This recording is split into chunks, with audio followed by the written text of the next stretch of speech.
दर्शकों नमस्कार। कार्यक्रम में आपका बहुत बहुत स्वागत है। मैं हूं योगी राज योगेश और महाकुंभ का आयोजन इलाहाबाद में चल रहा है और ये ऐसा दिव्य और भव्य आयोजन हुआ कि दुनिया चमत्कृत हो गई। भारत की सनातन संस्कृति के प्रति लोगों की आस्था को देखकर पूरी दुनिया अचंभित है। कल्पना कीजिए कि अभी तक तो खैर 50 करोड़ से ज़्यादा लोग स्नान कर चुके हैं। अब 50 करोड़ की जनसंख्या मायने रखती है। दुनिया की तीसरी सबसे बड़ी पॉपुलेशन मानी जाएगी 50 करोड़। कई कंट्री, अमेरिका हो, चाहे ऑस्ट्रेलिया हो, चाहे पाकिस्तान हो, चाहे इन देशों की भी जनसंख्या इतनी नहीं है जितनी महाकुंभ में लोग अभी तक डुबकी लगा चुके हैं। और ये भी जाएगा, कुंभ समाप्त होते होते तक शायद ये 60 या 70 करोड़ हो जाए। मतलब एकदम असंभव सा ये आंकड़ा है, किसी ने इसकी कल्पना नहीं की थी। और जो लोग कुंभ में गए, हम कुंभ होके आए, आचार्य जी कुंभ में होके आए, और वहाँ जाकर वास्तव में ये लगा कि इस कुंभ का संचालन ईश्वरीय शक्ति ही कर रही है। ये किसी सरकार के, किसी व्यक्ति विशेष के बश के बात के बूते की बात ही नहीं, कितना बड़ा भव्य और दिव्य आयोजन हो जाए। तो इस महाकुंभ की महिमा को लेकर ही आज चर्चा करेंगे। और चर्चा के लिए बिल्कुल आचार्य राजेश जी, ज्योतिषाचार्य जी, धर्म विशेषज्ञ जी हमेशा की तरह हमारे साथ हैं। सबसे पहले आचार्य जी, आपका स्वागत है। धन्यवाद। और आचार्य जी से कुंभ के अनुभव तो जानेंगे, साथ ही इस वीडियो के माध्यम से यह भी बताएंगे कि अब कुंभ के बाद दुनिया में क्या परिवर्तन होने वाले हैं। आश्चर्यजनक ढंग से पूरी दुनिया बदलेगी, सनातन संस्कृति की पताका पूरी दुनिया में लहराएगी। ये हम आचार्य जी से जानेंगे। तो सबसे पहले आचार्य जी के पास चलते हैं। और आचार्य जी, कुंभ में गंगा में डुबकी आपने भी लगाई और मैंने भी लगाई। एक तो सबसे पहले हम आपके अनुभव ज़रूर लेना चाहेंगे, कैसा आपका एक्सपीरियंस रहा? एक्सपीरियंस तो बहुत ही अच्छा रहा और सुंदर था, आध्यात्मिक दृष्टि से भी, भौतिकता की दृष्टि से भी और युग परिवर्तन की दृष्टि से भी। क्योंकि एक तो कुंभ ऑर्डिनरी कुंभ नहीं था, 144 वर्ष के बाद पड़ने वाला कुंभ था। और भारत की चेतनाओं के विकास में इस प्रकार के कुंभ के आयोजन हैं, चाहे यूँ कहें कि हमारे धर्म के और बहुत सारे त्यौहार मनाए जाते हैं, स्नान किए जाते हैं, उन सब का एक बड़ा गंभीर इसमें आयोजन रहता है। और उसके माध्यम से प्रकृति में परिवर्तन भी बहुत सारे होते हैं। तो उस तरह से देखा जाए तो कुंभ का स्नान, कुंभ की व्यवस्थाएं और वहाँ पर श्रद्धा के साथ पहुँचना, इतने सारे श्रद्धालुओं का एक साथ देखना। जब कोई व्यक्ति ऐसे चेतना वाले स्थान पर आता है तो उसकी चेतनाएं बलवती होती हैं, और जब वहाँ डुबकी लगाता है, जब उस क्षेत्र में पहुँचता है तो अपने आप एक बूम सा बन जाता है। जैसे योग वाले कहते हैं कि एक साथ बैठो, ध्यान करो, तो उसकी जो चेतनाओं का फैलाव होता है काफ़ी अधिक होता है।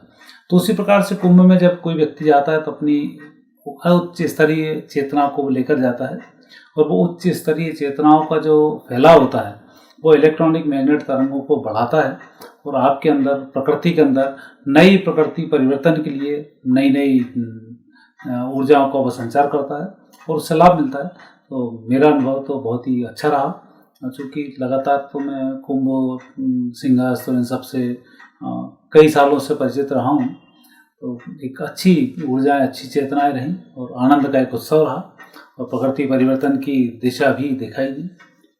ये बिल्कुल आचार्य जी आपने ठीक कहा। मैं भी गया और मुझे तो मतलब ऐसा लगा कि ईश्वर ने बुलाया और उन्होंने वापस ला के यहाँ छोड़ दिया।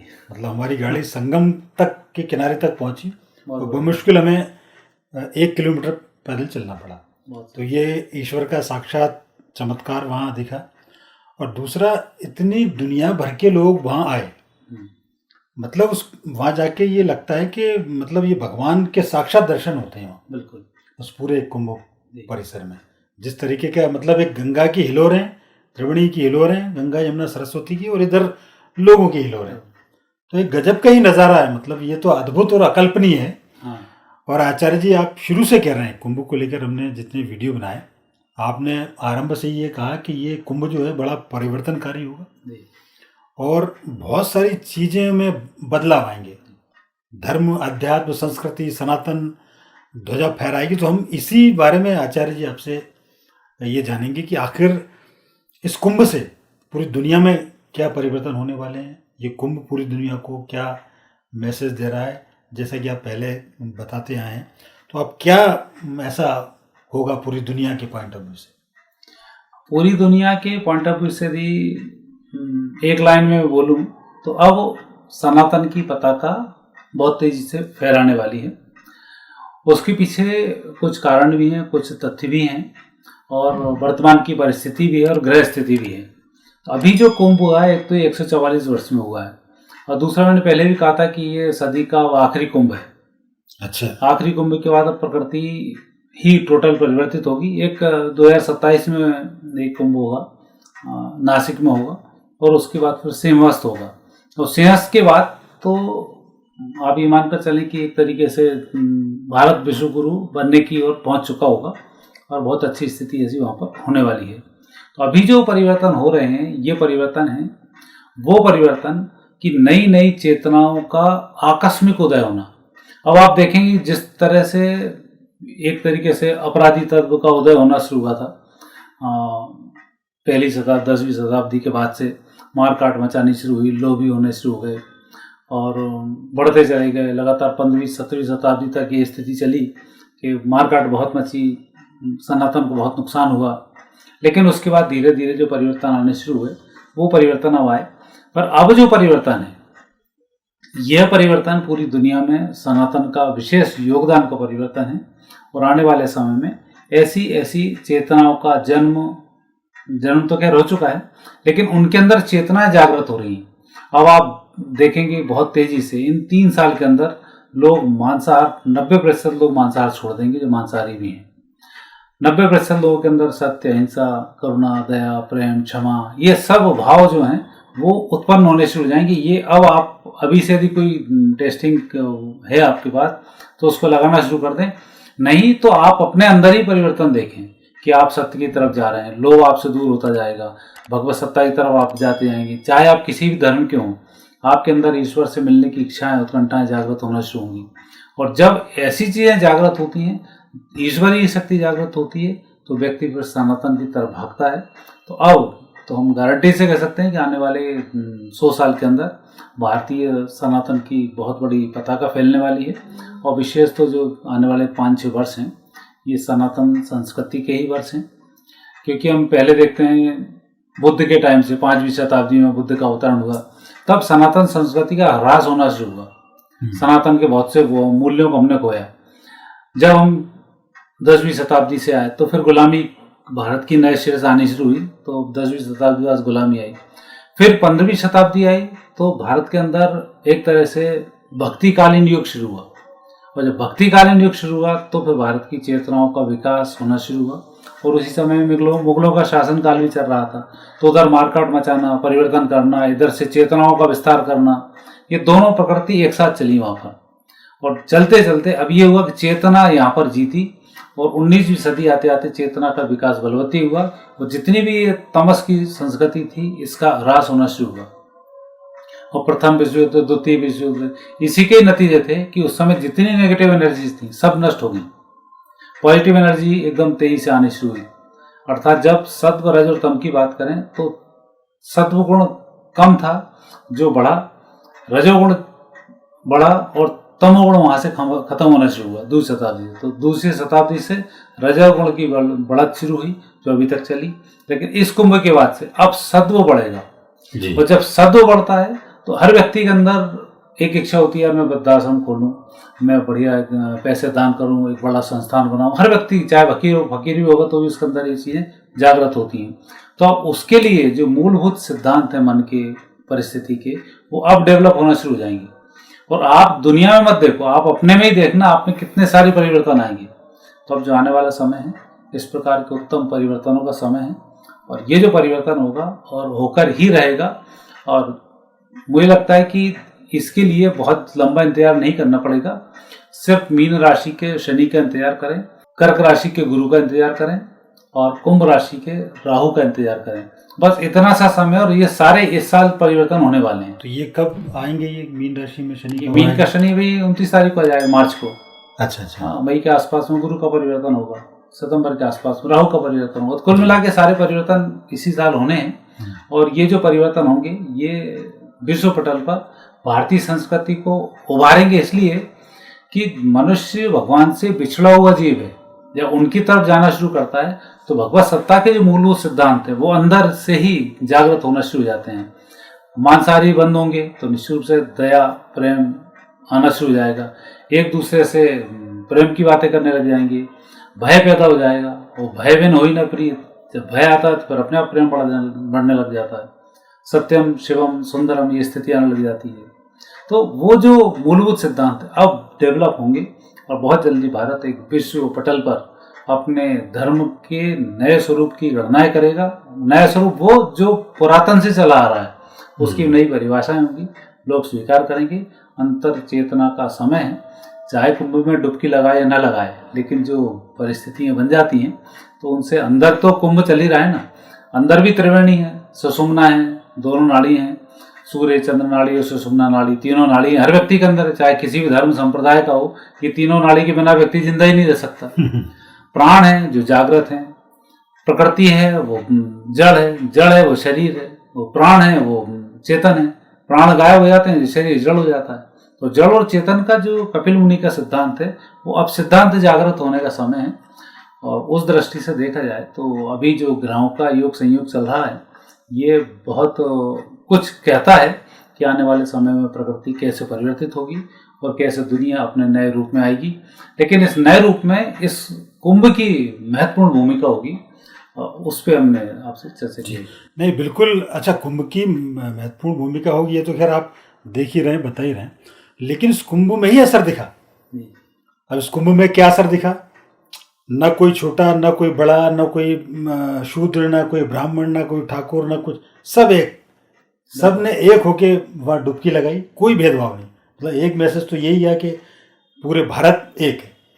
तो ये बड़ा एक व्यापक मैसेज, और पूरी दुनिया इस मैसेज को लेकर आश्चर्यचकित है। बिल्कुल, कि ये कैसे हुआ कि यहाँ सब एक घाट पे सब नहा रहे हैं। तो दुनिया के लोग शोध कर रहे हैं इस पे।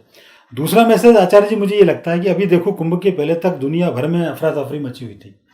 उधर इजराइल और हमास और ये सब गाजा पट्टी में धमा चौकड़ी मची हुई थी, रूस यूक्रेन में मची हुई थी। आप पिछले देखिए 15-20 दिन और 1 महीने से कोई युद्ध की बात नहीं हो रही। ये बहुत बड़ा परिवर्तन है। ये परिवर्तन इसी पे में आने वाला था कि अभी आप युद्ध की आहट किस कदर तरीके से चल रही थी, तृतीय विश्व युद्ध, और सब लोग आपस में भिड़ रहे हैं, एक दूसरे के प्रति खून के प्यासे हो रहे हैं। लेकिन अब अंदर से धीमे धीमे दया करुणा जागृत हो रही है। लेकिन यहाँ यह भी है कि जब दया करुणा क्षमा जब जागृत होना शुरू होती तो उधर तमस भी बढ़ता है। तो अभी जो परिवर्तन आएगा वो बड़ा जबरदस्त परिवर्तन होगा कि जो सत्व के लोग हैं, जिन लोगों के अंदर सत्व की अधिकता है या रजस की अधिकता है, वो अब सत्व में कन्वर्ट हो जाएगी, और जिसमें तमस की अधिकता है वो रजस में जाएगा। और जो मूल तमस के लोग हैं, जिनको कि दूसरे व्यक्तियों का सुख फूटी आंखों नहीं सुहाता है, चोरी करना, अधर्म करना, बलात्कार करना, जिनका एक उनके मूलभूत सिद्धांत ही है कि स्त्रियों का कैसे शोषण करो, इन सब के नाश होने का अब समय है। तो अब तमस बहुत तेजी से नाश होगा और सत्व का उदय होगा। और जो अभी युद्ध रुका है ये युद्ध के पहले की आहट है, लेकिन युद्ध के नए स्वरूप में अब आएगा। अब जो रुका हुआ है तो रुकने में अब सत्य और असत्य दो पर युद्ध लड़ा जाएगा। अब जो चेतना वर्क कर रही है वो युद्ध को यूं ही नहीं रोका है, इन युद्ध को रोकने में भी इस कुंभ का बहुत बड़ा योगदान है। कुंभ से संबंध ये है कि समय के जो ग्रह योग इलाहाबाद में प्रयागराज में जो पड़े हैं, वो प्रयागराज के जो वाइब्रेशंस हैं वो पूरी दुनिया में बहुत तेजी से फैलेंगी। क्योंकि जब ऐसी चेतना एक साथ इकट्ठी हो तो वाइब्रेशन बहुत तेजी से फैलते हैं। और आप अंदाजा लगा ले 50 करोड़ लोग 2-3 करोड़ नहीं होते हैं, बहुत बड़ी एक चेतना होती है। और पूरी दुनिया के उस हिस्से को देखें तो 50 करोड़ लोग यदि सत्व के ही लोग हैं तो ही पूरी दुनिया बदल देंगे। तो वो अब संकेत मिल चुके हैं और आने वाले समय में, आने वाली सदी भारतीय संस्कृति के उत्थान की सदी है। और इस समय में जो घटित होगा वो अंतर मन में घटित होगा और व्यक्ति में अंतर मन में ही परिवर्तन आएंगे और अपने आप परिवर्तित होता जाएगा। और जिनमें परिवर्तन की गुंजाइश नहीं है वो फिर प्रकृति के द्वारा मारे भी जाएंगे, उनकी चेतना का हरण होगा।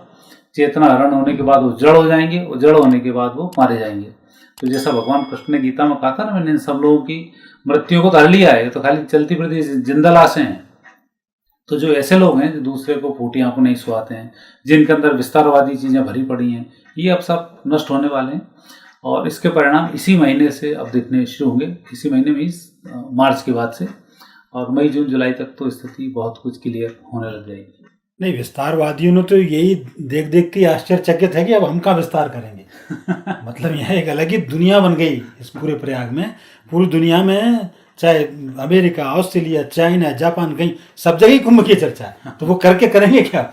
उनको सोच नहीं पड़ रहा कि आखिर हम अब करें क्या, क्योंकि अभी तो इसके अलावा कोई चर्चा ही नहीं है। पूरी दुनिया पे आप देख लो, इवन नासा भी जो तस्वीरें भेज रहा है तो कुंभ की भेज रहा है। तो ये कुंभ का बहुत गजब का असर पूरी दुनिया पर पड़ा, और दुनिया पर असर यही पड़ा कि जीवन जीने का एक मैसेज ये भी है, जीवन जीने का एक रास्ता ये भी है जो कुंभ में दिखा कि हम सब मिलकर यदि एक रहें तो बहुत शांतिपूर्वक एक रह सकते हैं। न कोई शंकराचार्य है, न कोई नीच जाति का है, सब एक पानी में नहा रहे हैं। जब हम सब एक होकर नहा सकते हैं तो पूरी दुनिया को समझ में आ गया है बिल्कुल कि कोई बड़ा नहीं, कोई छोटा नहीं, एक शांति के साथ, सत्य के साथ, प्रेम के साथ, अहिंसा के साथ रहा जा सकता है। और मुझे ऐसा लगता है कि जो बात आप कर रहे हैं, ये जो मैसेज आप जो देने की बात कर रहे हैं कि अब सत्य सत्व बढ़ेगा, प्रेम बढ़ेगा, तो ये मैसेज दिया है इसने जी, कुंभ ने। कुंभ से यही मैसेज है कि ये लड़ाई वड़ाई आप छोड़ो और ये देखो आप बिल्कुल क्या क्या गजब के संतुलन के साथ लोग यहाँ रहते हैं। आचार्य जी, आपने बहुत महत्वपूर्ण जानकारी हमारे दर्शकों के साथ शेयर की। अब कुंभ तो ऐसा विषय है कि इस पर तो चूंकि 50 करोड़ लोग तो वहाँ इकट्ठे ही हो गए, तो 50 मिनट में चर्चा पूरी नहीं हो सकती इसकी तो। और 50 करोड़ वो आंकड़ा मुझे ऐसा लगता है आचार्य जी के भारत की पॉपुलेशन 140 के आसपास है, उसमें 20-30 करोड़ तो छोड़ दीजिए आप विधर्मियों की, तो बाकी 50-60 करोड़ स्नान कर चुके। मतलब हर परिवार का एक आदमी वहाँ स्नान कर चुका है भारत में। तो ये गजब का एक आयोजन हुआ और ये बिना ईश्वर की कृपा के संभव नहीं था। उत्तर प्रदेश की सरकार, योगी आदित्यनाथ इसके बधाई के पात्र हैं, और वो सारे साधु सन्यासी जो गिरी और कंदराओं से निकलकर प्रयागराज की धरती पर आए, लोग उनके दर्शन से लाभान्वित हुए। निश्चित तौर पर इन सबको ही उसका श्रेय जाता है। आचार्य जी, आपने इतनी महत्वपूर्ण जानकारी हमारे दर्शकों के साथ शेयर की, इसके लिए आपका बहुत बहुत धन्यवाद। शुक्रिया उन तमाम दर्शकों का जो पूरी दुनिया भर से हमारे साथ जुड़ते रहते हैं। ये वीडियो यदि आपको पसंद आया हो तो लाइक करें, शेयर करें, हमारे चैनल को सब्सक्राइब करना ना भूलें, साथ ही बेल आइकन को प्रेस करें ताकि नए वीडियो से संबंधित नोटिफिकेशंस आपको लगातार मिलते रहें। अगली बार फिर किसी नए विषय के साथ आपसे बातचीत होगी, तब तक के लिए आज्ञा दीजिए। नमस्कार।